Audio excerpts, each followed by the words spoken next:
You're going to want to know the best way to farm gems inside of Rise crossover. What we're going to look at is the way that these gems are going to be obtained. So if I come on over and turn off my auto Rise, obviously, kill this thing. So as you see, you can destroy gems or destroy shadows in the seconds of time you get. I clicked R, that was weird. But anyways, you get gems in the most optimal way from destroying shadows. Now, this is probably going to be one of the better ways you can do this. Now, there are ways to AFK this and automate this, which I'll go over in a second, and also ways to genuinely make process 2 times or even 3 times faster. But this is going to be the base level, which is just going to be whichever island you can easily fight and kill. Make sure you are destroying the shadows. Now, another way you can make this easier is by getting the auto destroy game pass. But say you don't want to buy this yourself, well, I'm hosting a giveaway on this video, and to enter into it, I'm giving away all the game passes. You just gotta like and subscribe and comment your username down below to enter into the giveaway. But as before stated, the auto destroy is just going to instantly, obviously, destroy the shadows. So turn on auto destroy. This was confusing when I first started it, but you're going to go through, find the shadows that you don't care to get and set it to destroy those ones. So if I come on over to, say here, I've for some reason never killed any of these characters. So if I try to arise one, there we go. Now I have that shadow. Now I can come on over back into my settings, open up auto destroy, come on over to Moritown and set him to be auto destroyed. So now whenever I turn on auto destroy, it will, instead of waiting for me to try to arise him, it will just kill him immediately. Now that's going to be the way auto destroy works, and also probably the more optimal way to auto farm these gems. But the second thing to speed up your process, we're going to not only look at the game passes, but we're also going to look at the potions. So if you didn't already know, potions are going to probably be a cheaper way to speed up process. So you can use tickets, which you can check the video out at the end of this one. I have a full guide on the best way to actually farm and get these tickets, both AFK and not. Same with this video. We're going to be looking, this is the best AFK methods and normal. So if I'm over here farming this troop or NPC right here, I'm going to turn on auto arise, turn it off, just so you can see how much you can actually get from this person. So I can get 2 trillion gems by destroying this person. That's why I have almost, 37 quadrillion. It's because I've killed this thing probably, 12,000 times. But this is going to obviously increase the bigger and harder NPCs you are farming. And one thing to note is the time it takes for the NPC or troop to spawn back in is actually going to massively change the efficiency and time when it comes to grinding any currency, both money and gems. So I made this a whole draft system whenever I was trying to get the S rank weapon that I'm using right now. Currently working on getting an SS, obviously. That's going to be a bigger pain though, but not until I figured out this method. So whenever you're farming and you kill this thing, this is going to be the easiest is if you're doing it with other people, until obviously you can solo it and kill it like this fast. Now, the reason for this is obviously you don't want to waste time waiting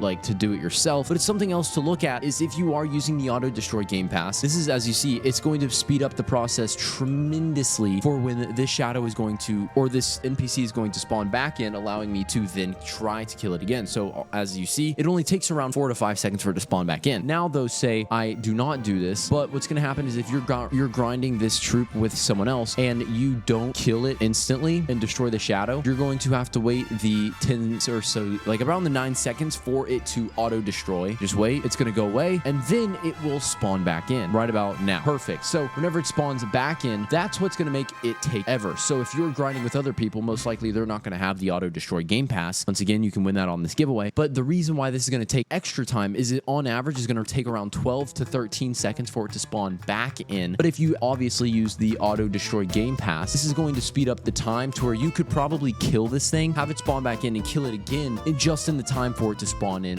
to kill it and have it spawn back in. So if the whole point I'm going with this is it is probably going to be better if you grind this only with, just make sure you're grinding this with people using the auto destroy game pass. Now, you can join their Discord server, and they have people always asking for people to join them and grind with them. So if you come over to game grind, as you see, people are saying high DPS only, 24/7, no shutdown. And if what they mean by this is they're obviously AFK money, they are grinding the money on this NPC. So what this means is obviously these people are going to have the auto destroy game pass. This is another thing you can look at, is people will even specify that they want you to have the auto destroy game pass for you to grind with them. Now, this is just another thing to note, but if you are wanting to AFK this, you can use a simple auto clicker, or I always use tiny tasks because I find this makes it a lot easier just to have this clicking preset. Come on, set it to continuous once again so you can AFK this, and it'll sit and click and run like this infinitely as much as I want, barely clicking every second. And this is going to allow me to AFK this while I can sit and auto destroy the game pass or auto destroy the shadow. And this literally can get to the point of peak efficiency, especially if you incorporate the game Game Pass. Now, I don't have an exact rate of the hourly amount you'll make off this, but this is definitely the most you can make in an hour and the most you can actually make off of grinding. But if this video did help you out, make sure to leave a like, and I will see you